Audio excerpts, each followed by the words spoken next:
Hello internets, Jesus loves you. My name's Cody and this is the Christian News Show I do on Tuesdays and Thursdays with geeksundergrace.com. And before we get into the news, I do want to just thank everyone at patreon.com/geeksundergrace. You all are awesome. Some people don't realize we are a nonprofit. We thrive off of donations and it's all volunteer. Your money goes towards the mission and we, who are very passionate about this mission, appreciate it. But from that, let's get into the first story of the day, and I feel like it's not a full story. I wish there was more. So there's this woman, her name is Carrie Coy, and she went into a local Walgreens after church, and while she was looking for a birthday card, she was dragged to the back and held at gunpoint. The gunman kept repeating, "I've done a lot of bad things, but I have never hurt anybody," to which she replied, "If you've never hurt anybody, would you please remove the gun from my face so that you don't hurt anybody?" And he did remove the gun, but he also kept repeating, I've done a lot of terrible things. To which this lady says, hey, I don't know what you've done, but I want you to know that God still loves you. Right now you're making it worse, but God still loves you. But the story ends with him turning himself into the police and Carrie Coy leaving without being hurt at all. And everyone else that's reporting this story are talking about how she trusted in God and that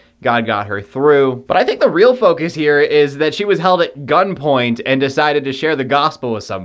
That's amazing. And then moving on, if you don't know, it is November, which apparently means that it is now Christmas season. I love eggnog as much as the next person, but you got 2 months. But just like last year's Christmas season, Starbucks has angered everybody else again with a new Christmas cup. It is literally a green cup with white circles and a bunch of little cartoon people made with one line, I guess, which is actually kind of cool. But it doesn't say Christmas or Jesus anywhere. There's not even a snowflake. So obviously people are freaking out. I did a whole rant video on this last year because they did just a red cup and people were mad. I mean, seriously, I promise you that your grande peppermint latte with 2 shots of espresso not coming in a Jesus cup is not the biggest issue in America right now. I'm just saying. Either for the final story of the day, we need to talk about Biblioteca, and I do not mean the Spanish word for library. There's this Bible that was funded on Kickstarter like 2 years ago, and it is a little bit expensive. It's like $100, but it is awesome. It's totally still the Bible, but it is in 5 different volumes, so you get 5 different books. And much like the Message Bible has done, and I think the NIV has done this in a few of their versions, there are no verse numbers. Also, the font is at a normal size, and it is not in 2 different columns per page. They are all single column pages. So the entire thing reads like a novel. It is